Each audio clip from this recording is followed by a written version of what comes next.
13 years ago in the martial world, the cult led by Darklord Yu Batian was getting stronger and stronger day by day, and this immense growth of the cult seemed to turn quite problematic for the people of the Justice clans. After having enough of the cults, all the Justice clans united together to launch a large-scale attack on the cult. A fierce sword battle had been going on, and the Justice clan managed to reach the leader's chambers to confront Yu Batian. The Justice clan had completely backed Yu Batian up and started to question him about various crimes that he had presumably committed. Since his pride as the Dark Lord did not allow him to be defeated by such peasants, Yu Batian used a magic spell to get away, while claiming that he'd rather turn into a fish than face defeat at the hands of the Justice clan. Fast forward to 13 years later, we meet Yu Batian again, who is living his life as an actual fish now. Batian is visited at his temple by a son named Yu Renji, who is the little Dark Lord, but is nowhere as scary as Batian used to be. Renji is seemingly a good boy who has been taking care of his fish father for a while and is finally informed by Batian about just how bad people's hatred against the cults and the cultists had gotten. To keep the Dark Lord bloodline steady and to save the name of their cult, Batian decided to enroll Renji into the Hero Academy, where he can get under the name of a hero and ultimately save the cult later on. Batian's words seem to be quite interesting for little Renji, as he gets prepared to leave right away and is assisted by another member of the cult named Lee as his bodyguard, while the two head to the Hero Academy full of excitement. Lee makes Renji carry him along the way while he explains how the 9 Justice clans had formed the Justice League Academy after they had taken over the cult. He also reveals that the Academy has a really strict system where only the best of the best are allowed to get the rank of what is famously called a good martial artist. Our duo somehow manages to reach the premises of the Academy pretty quickly and are about to join the line at the entrance when they come to know just how severely cults and cultists are hated at the Justice League Academy. The guards clearly announce that any cultists will be executed at the very moment they're noticed. And when the chief of the academy named Chiang comes out to take the cultists out of the waiting line to throw them away, our poor little Dark Lord gets scared to death while expecting his number to be next. Lee decides to help the young master out and lets him pass Chiang after he changes his appearance to a female, leaving the Justice Clan members' minds blown. Renji, who was already embarrassed, now gets surprised after witnessing the kind of atrocity Lee was doing with his outfit. Our cult members had just gotten a moment of peace when a spear came from the sky, followed by the daughter of the martial arts leader named Ye Mingju, making Renji certain that he is caught this time.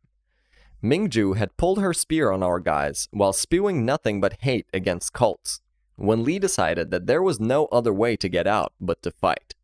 Both guys are left surprised when Mingju seems to have bought Renji being a girl. Lee, being proud of his ugly looks, decides to make Renji's position stronger in front of Mingju by throwing down hands with her. The duel is going pretty evenly until Mingju decides to up her game and use the purple chi technique, but before we could have witnessed the technique, another guy from the academy named Yan pulls high up from the air and lands a kick to give Lee an opportunity to escape. Yan is having a little argument with Mingju afterwards, when Renji tries to be smooth, but just ends up getting caught and dragged by Mingju, who is certain that our young Dark Lord is just another girl. While the two are leaving, Yan requests some toilet paper, since he came to the woods to handle some urgent matters. Seeing the guy in desperation, our guy Renji just gives him his own belt to use, which leads Yan to have mixed feelings of gratitude and love towards the cute girl that Renji is.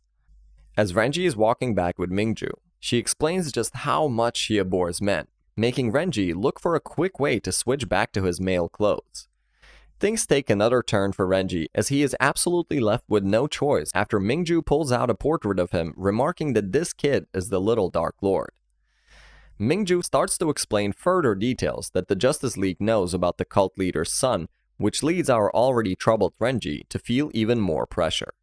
Renji feels a sense of relief when Mingju claims that she knows pretty much everything about Batian's son other than his name.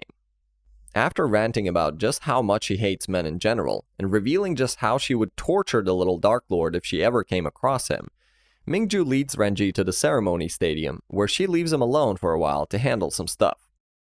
Renji intends to have a look around and make some actual friends when the leader of the Justice League named Master Fate arrives to deliver a speech. The old man's speech was so boring that it acted as a lullaby and put most of the attendees to sleep.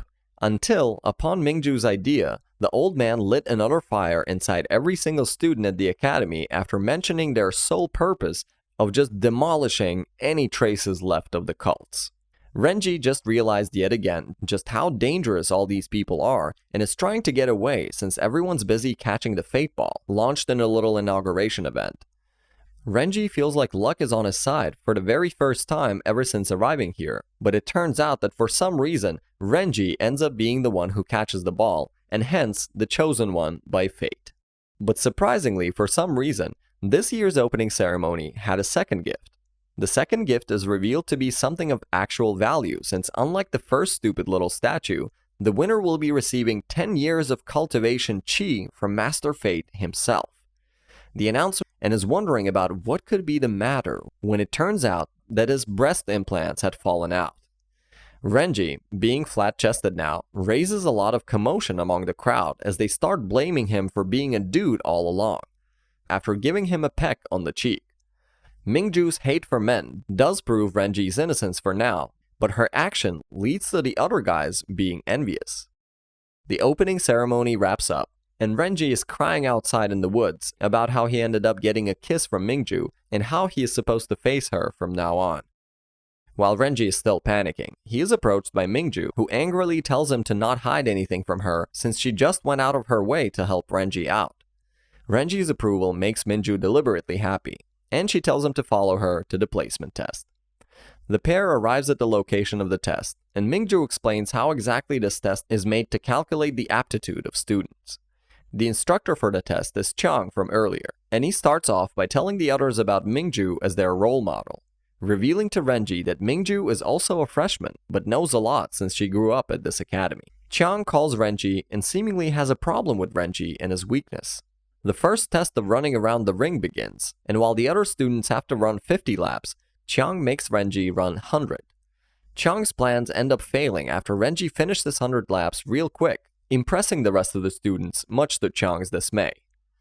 The next test was knife throwing, where students tried to score the highest in their own ways. Renji's turn comes up, and Chang mocks him about throwing all 3 knives together, but he is left in absolute shock when Renji actually manages to hit the bullseye with all 3 knives at a single time. Despite the fabulous show of skill from Renji, Chang decides to still declare him to fail at the test, which leads to an argument between him and Mingju, who takes this action as crossing the line. While the bickering is still ongoing, Chang is attacked by a sunflower technique from a little girl named Bia Rimeng, who declares such an unfair match unacceptable under her presence.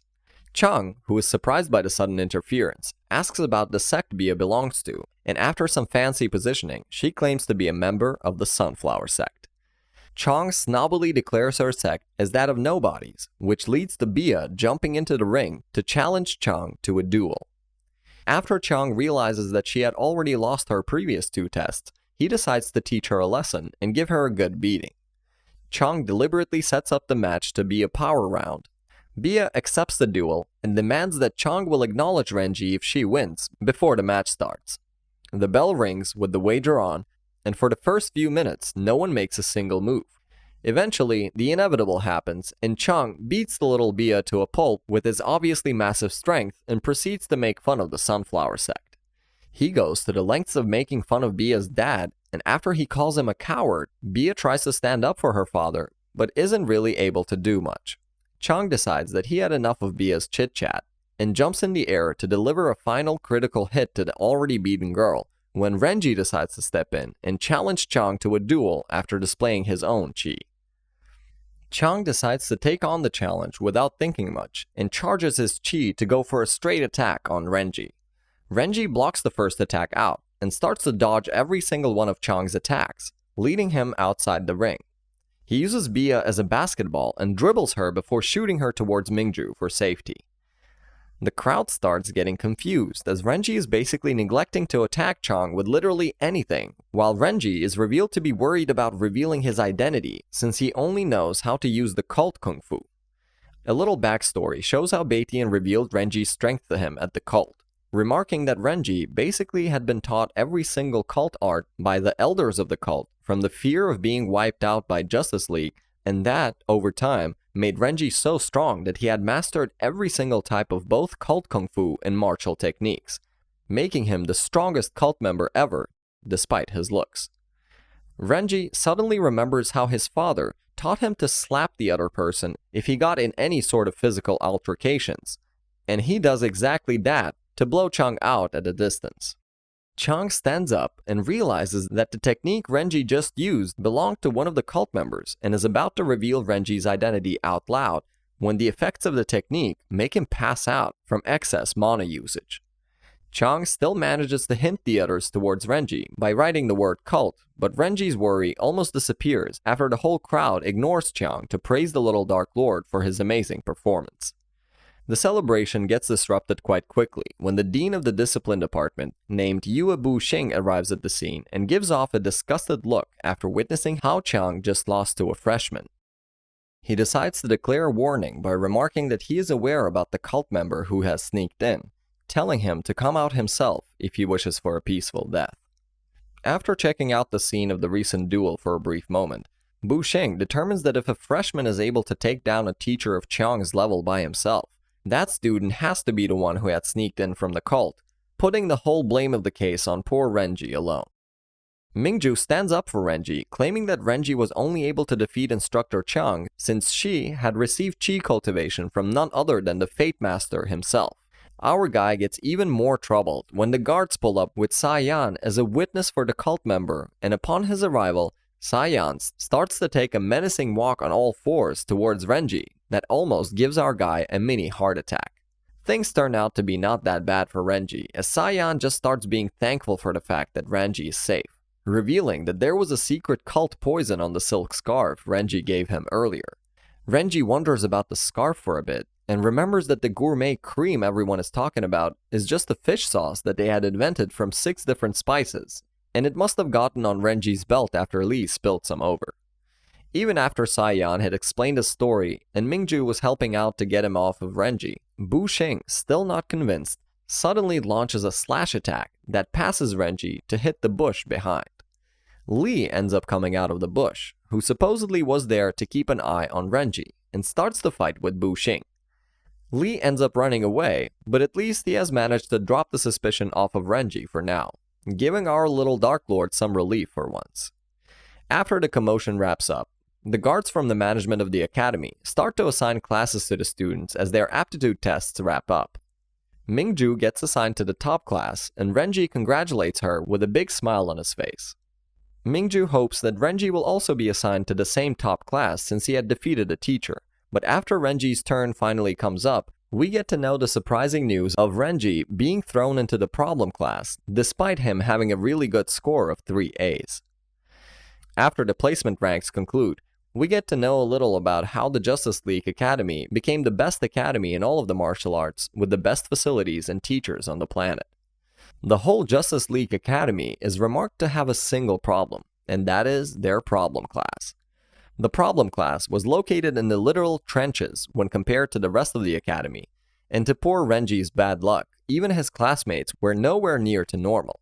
He got a guy who boiled himself to cultivate chi, and a woman who was something like an internet star. Renji felt a little easy after meeting Saiyan down here, but soon realized that Saiyan is also pretty close to what you'd call insane. Bai also turns out to be a member of the problem class, and she decides to act as the teacher of the class since the problem class is too pathetic to even have a teacher of its own right now.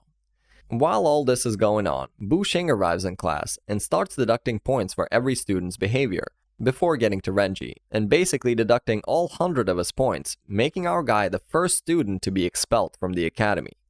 This leads to our little Dark Lord's dream of the good martial artist getting even more further from reality.